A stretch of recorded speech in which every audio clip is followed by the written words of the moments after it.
La Yougoslavie. Depuis le début, on a l'impression que cette guerre civile n'intéresse pas beaucoup les opinions publiques en Europe. Pourquoi?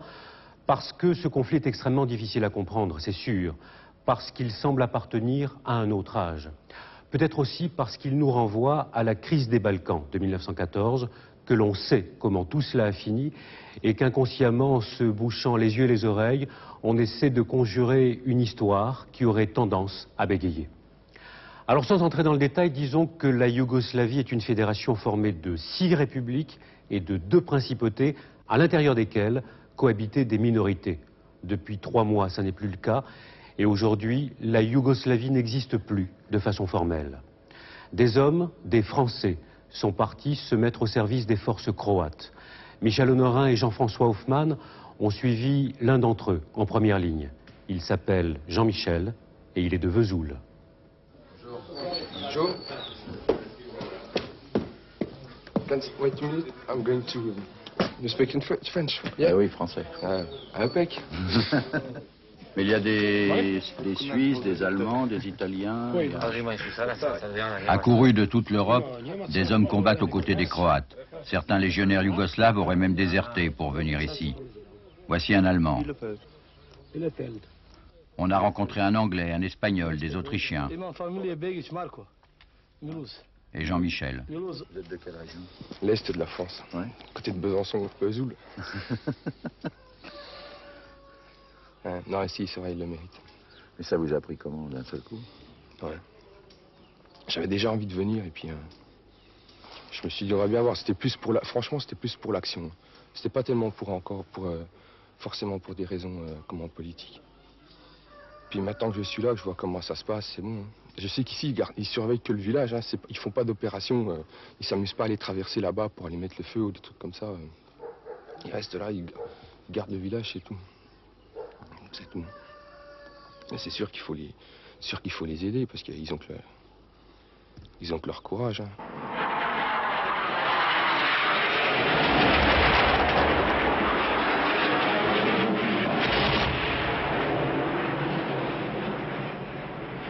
Comme dans toutes les guerres, ce sont d'abord les civils qui trinquent. Et en ce moment, ce sont les civils croates.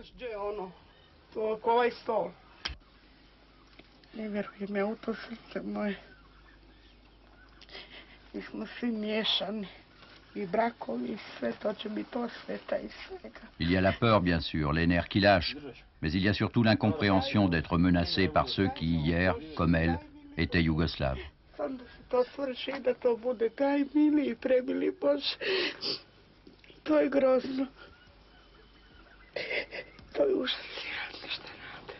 Ils ont que leur courage. Hein. Alors, en armement, on est léger. Hein. S'il y a vraiment des mecs solides qui nous tombent dessus, non, ça. C'est quoi, c'est quelle âge à lunettes, ça? Ouais, ils ont les mêmes choses. Ils appellent une zastava. Une zastava. C'est une zastava, fabrication yougoslave. Ah, c'est celle-là, ça va, c'est pratique. Enfin, quand j'ai la lunette, c'est bon. Qu'est-ce qu'ils ont comme sniper en face? Ouais, ils ont les mêmes. Ils ont les mêmes snipers.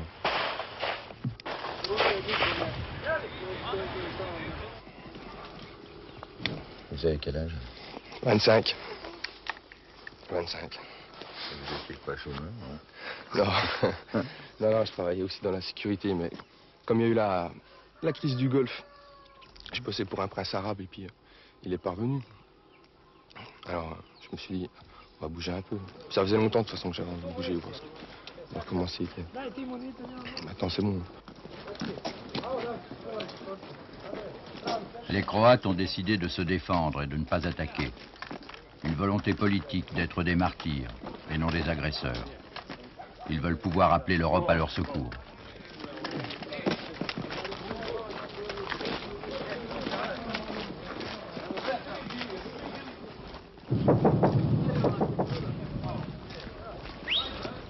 Les troupes serbes et l'armée fédérale qui les soutient ne sont qu'à 1 kilomètre d'ici, c'est-à-dire à près de 100 kilomètres à l'intérieur de la Croatie.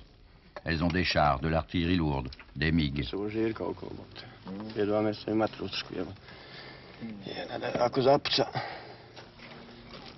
Ce n'est pas ça qui les arrêtera.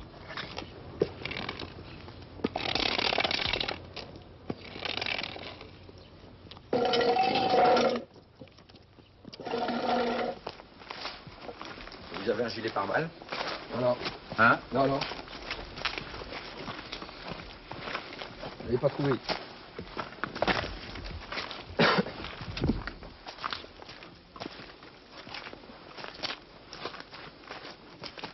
À l'ennui, c'est les mines. Ouais, donc. C'est vrai que les mines, ça c'est redoutable. C'est une mine comme celle-ci qui a tué notre camarade Pierre Blanchet. Un engin destiné à stopper une colonne de chars fédéraux et qui a pulvérisé la voiture de notre confrère qui voulait, comme nous, comprendre ce qui arrivait à la Yougoslavie.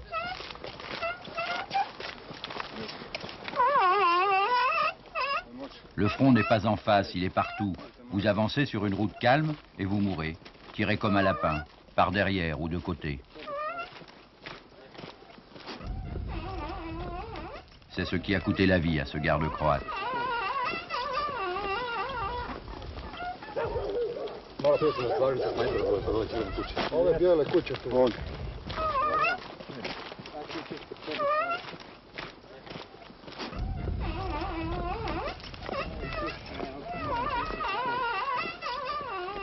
Et comment ça se passe alors? Ils vous payent ou vous êtes intégré à l'armée? Non.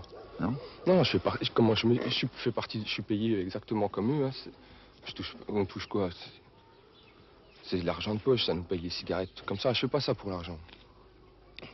Non, pas pour l'argent. Pourquoi l'aventure? Ouais. Ouais. Mais L'aventure. On a lu qu'il y en avait qui faisaient ça pour des raisons politiques, néo-nazis, etc. Non. Ah, j'ai lu ça dans le monde. Non, on peut faire ça pour des raisons politiques, pour la liberté, par exemple, pour l'Europe. Mais enfin, moi, je sais que pour moi, si je suis venu ici, c'était pas pour des raisons politiques. Je connaissais pas exactement les gens qui vivaient ici. Je pouvais pas savoir. Je pouvais pas savoir exactement pourquoi ils se battaient. Mais de toute façon, je serais arrivé ici, je me serais retrouvé avec une bande de néo-nazis, je me serais cassé. Des confrères ont en effet parlé d'une légion noire, des néo-nazis commandés par cet homme, Jadranko, un inspecteur de police. Légion noire à cause de la couleur de leurs uniformes. Ils ont écrit que ces soldats étaient des Oustachis, ces Croates nationalistes alliés aux Allemands en 1941, et qu'un certain Malden aurait vendu son restaurant pour les équiper.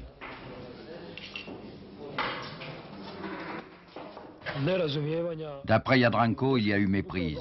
Les uniformes noirs servent au combat de nuit. Et en fait de Légion Oustachi, il s'agit d'un commando antiterroriste qu'il commande.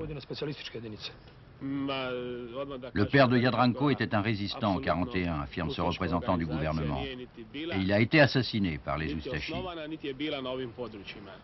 Quant à Malden, il est député et responsable croate du ravitaillement des troupes.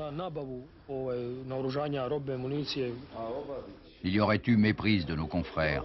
Et il semble que cette confusion vienne de la présence dans ce commando de 2 Français, Stéphane, blessé à la jambe la semaine dernière, et Damien, 2 Lyonnais, aujourd'hui invisibles, qui s'étaient, eux, déclarés nationaux socialistes et fiers de l'être, jetant ainsi la suspicion sur l'ensemble du commando. Depuis, Belgrade s'est emparé de l'affaire et a crié au fascisme. Cette fameuse Légion noire est engagée en première ligne face à Petrinja, où sont morts nos confrères, et Jadranko est le dernier à avoir vu Blanchet vivant. Je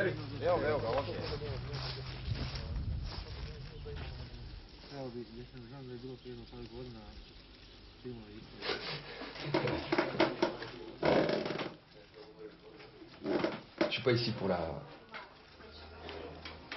Je suis pas ici pour faire de la politique, même si j'en ai se marquer un peu à droite. Ah, les chefs. Les chefs. Moi, de toute façon, j'ai ma conscience pour moi, quoi qu'il arrive. Il n'y aura pas de... Enfin, de mon côté, je sais qu'il n'y aura pas d'exactions. De toute façon, je le laisserai pas faire. Si jamais je voyais que ça se passait comme ça, j'arrêterais tout de suite. Jean-Michel ne s'est pas engagé dans ce commando noir, mais malheureusement pour lui, peut-être l'ignore-t-il, dans les forces de défense croates, le bras armé du Parti du droit, néo-nazi et d'extrême droite. Son président, Dobroslav Paraga, vient de perdre son adjoint, tué par la police. Il n'est pas rassuré.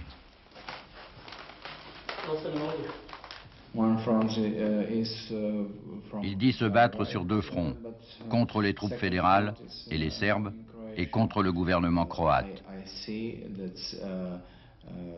Parce que ceux qui l'ont persécuté et emprisonné au temps du communisme yougoslave sont des hommes qui se trouvent aujourd'hui au poste clé du gouvernement croate.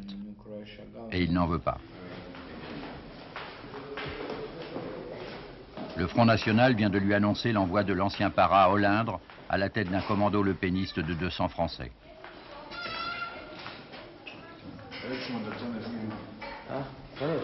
Voilà dans quelle galère se retrouve Jean-Michel, au sein d'un parti qui se réclame des valeurs hitlériennes. Peut-être l'apprend-il grâce à nous.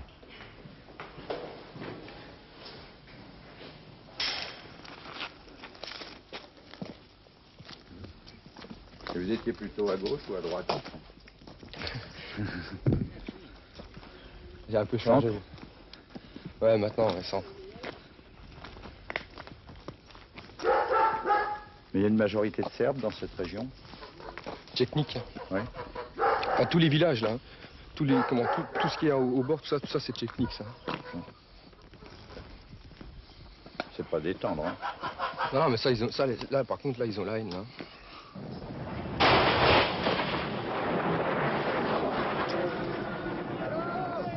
La haine des Serbes à l'égard des Croates se matérialise par leur acharnement à détruire les églises. C'est qu'ils sont orthodoxes et les Croates catholiques.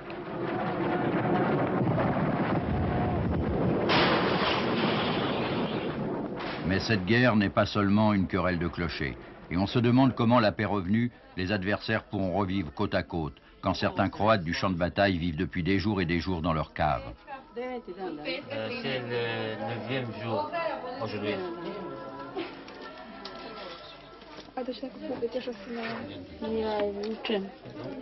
Koliko vremena ste već tu u skloništu? 7 dana bez izlaza. À Osijek, bombardé depuis un mois, des dizaines de villageois croates ont trouvé refuge dans l'église de la Sainte Famille, accrochés à leur transistor, dans l'attente d'un cessez-le-feu qui ne vient jamais.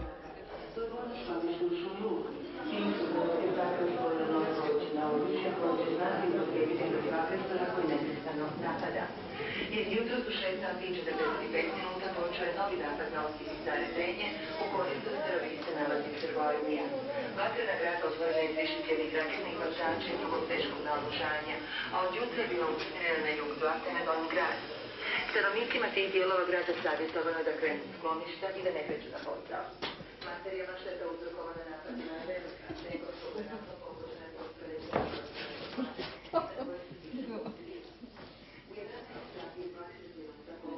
Ah, c'était le feu. J'étais là cette nuit, en tout cas, il n'y avait pas de cessez-le-feu. Hein. Pas de cessez-le-feu ici. J'étais même pas au courant, vous voyez. Mais ils se conduisent comme on dit, c'est-à-dire qu'ils égorgent les femmes. Ah ouais. Ouais. Ouais, ils m'ont même dit qu'ils voulaient me faire mes oreilles. Je leur ai dit attention. Attention. Non.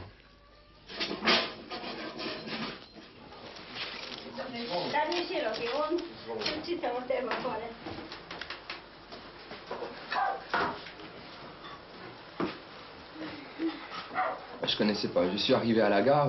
Ah, t'es arrivé à Zagreb? Voilà. Bah, la gare, Je m'étais fixé comme objectif de m'enrôler, puis c'est tout. Et puis je suis sorti de la gare. J'ai demandé. Enfin, je suis allé à la formation.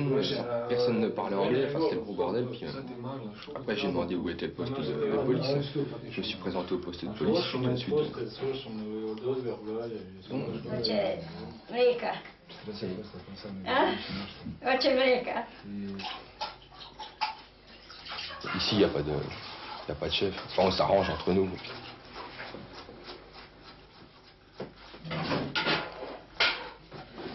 Autrement, c'est vrai qu'au niveau commandement, ils ont quelques petits problèmes. Mais ils ont le courage. Hein, ils sont peut-être. C'est vrai que quand je regardais la télévision, ils me mettaient qu'ils étaient peut-être mal entraînés, mal équipés. Mais là, ça commence à peut-être être un peu mieux. Mais ils sont capables. En tout cas, ils n'ont pas peur. Hein. Jean-Michel n'a pas tort. Au plan de l'armement, côté croate, ça va mieux. Surtout depuis la prise sous nos yeux du plus gros dépôt de Yougoslavie, à Čepin.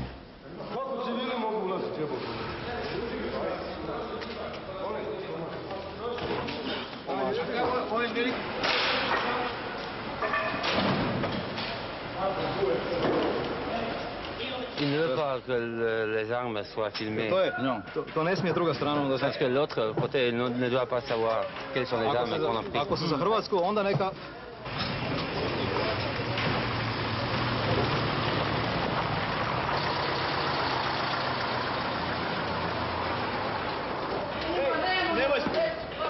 Bez glave. Nemoj se.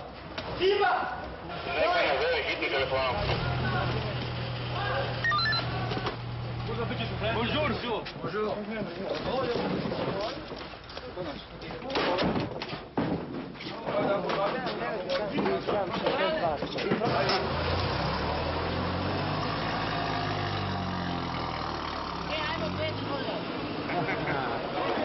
Vojska ode u kurac!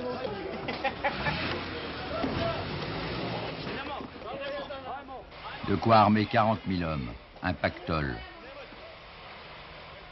Après un siège interminable qui s'est achevé par la reddition des officiers supérieurs, serbes et fédéraux.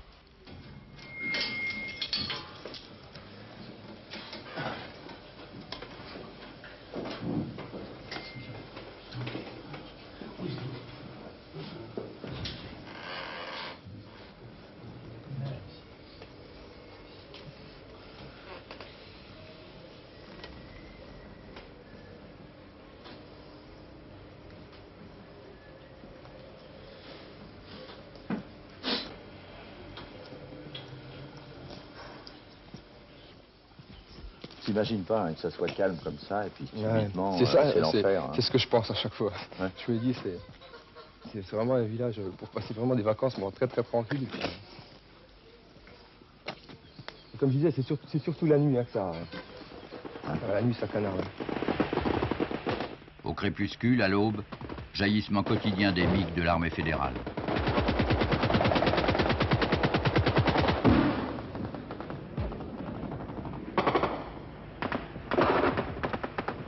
Voilà un mois, la surprise jouait. Elle ne joue plus.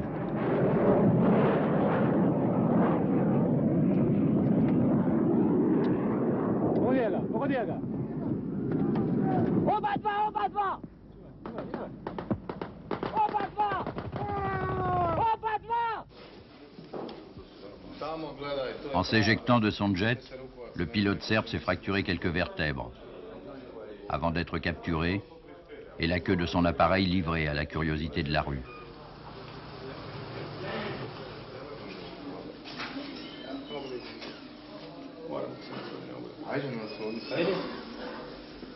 Sa famille apprend en même temps que vous qu'il vit.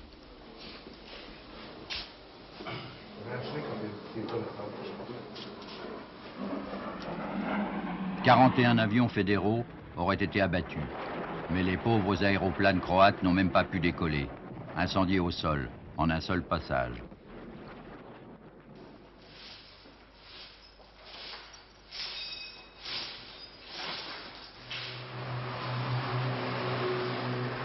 L'un des deux MiG-29 ayant conduit l'attaque a été abattu lui aussi, et son pilote, blessé aux jambes, comparaît aussitôt devant un juge d'instruction croate qui l'inculpe de crimes de guerre.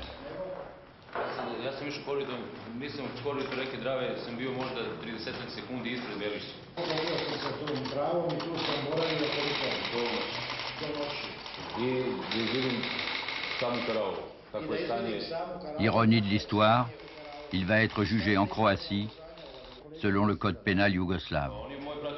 Da, i ovaj kolega koji je sad na avionu ima isti zadatak jer je on u stvari moj pratio.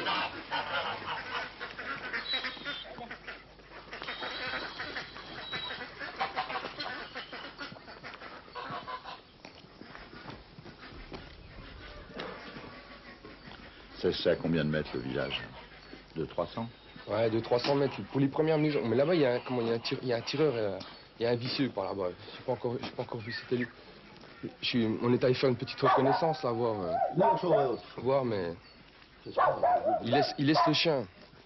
Il laisse un chien, puis coup, ça tire de par là, mais quand ça canarde, c'est plutôt par là-bas. Il tire sur la route ou il tire sur le village? Il tire au pif, de toute façon. Ouais. Ouais. Il tire sur le village, mais c'est au hasard. C'est au hasard. Depuis 3 jours, l'offensive fédérale et serbe a repris. Mais mieux armés, les tireurs croates font mouche.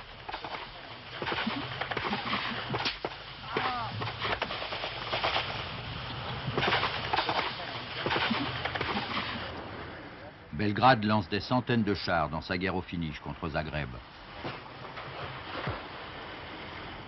Et pour de nombreux Croates, l'exode reprend.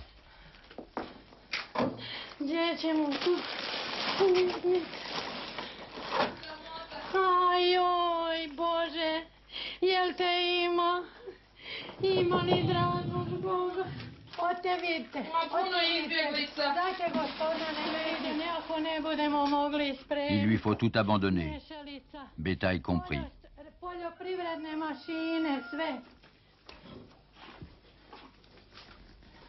La guerre est à sa porte, au bout de son village. Hoće to iko napraviti reda i mira, da smo u miru, da možemo živjeti kao i drugi ljudi. Dieu sait quand elle reviendra. Ja ne znam šta ćemo mi.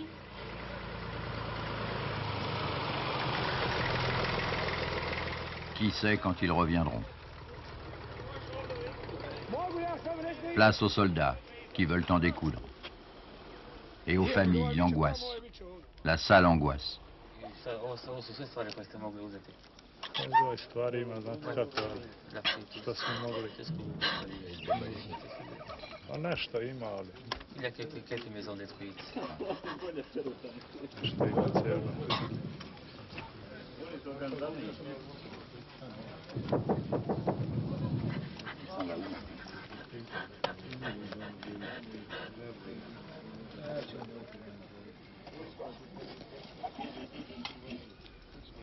Vendredi, Jean-Michel était à 200 mètres des chars de l'armée fédérale et des fusils serbes. Il songeait revenir à Vesoul pour Noël. C'est loin, Noël.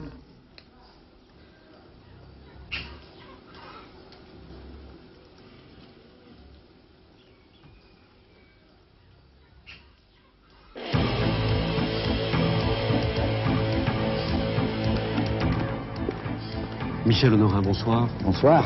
Je l'ai dit tout à l'heure au début du reportage, on a vraiment l'impression que ce conflit appartient à un autre âge. Et pourtant, tout cela se passe, quoi, 400 km de Venise 400 km de Venise, 1000 de Paris, quoi, en gros.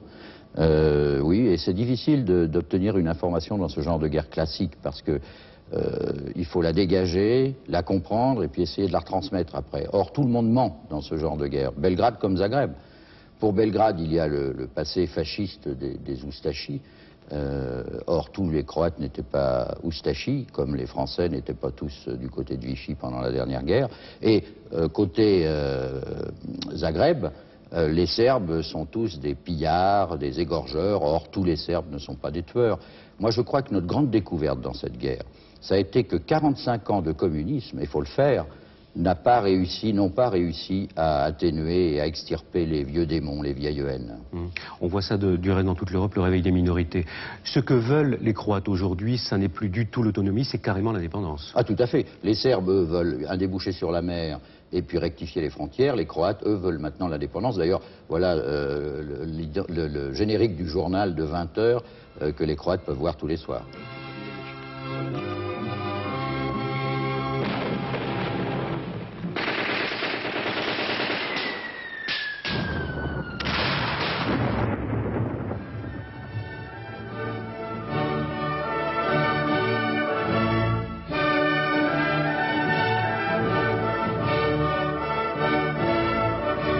C'est clair, en effet. Michel, on aurait une dernière question. Jean-Michel de Vesoul, que nous venons de voir au cours du reportage, vous avez essayé de le joindre depuis que vous êtes rentré? On a essayé, mais il n'y a pas de communication, bien sûr. Il voulait rentrer pour Noël, je l'ai dit. Je ne sais pas s'il sera là. Merci, Michel. Lorsque nous avons décidé, il y a quelques semaines, de réaliser le reportage que vous allez voir à présent,